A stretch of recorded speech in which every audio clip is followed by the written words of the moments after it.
សួស្តីអ្នកទាំងអស់គ្នានេះដែរខ្ញុំនាំអ្នកទាំងអស់គ្នាទៅយកស្នៀតជីសេះភ្លើងអញ្ចឹងអ្នកទាំងអស់គ្នាទៅតាម map ដែលខ្ញុំបានបង្ហាញហ្នឹងទៅគឺ map មេសេះអញ្ចឹងយើងចូលទៅវាយមេសេះហ្នឹងទៅហើយដើម្បីប្រគ្រប់ភាគរយនៃស្នៀតមួយហ្នឹងអញ្ចឹងយើងចូលទៅវាយទៅហើយកន្លែងដែលធ្វើឲ្យកើនភាគរយគឺកន្លែងដែលប្រើស្នៀតរងទៅពេលដែលមេប្រើអាវុធខ្វែង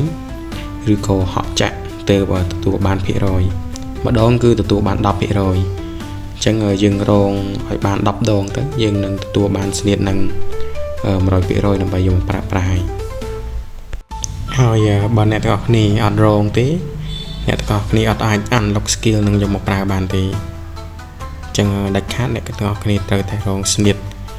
របស់មេសេះទាំងពីរនឹងទី1ហក់ចាក់ទី2អាវុធខ្វែងរបស់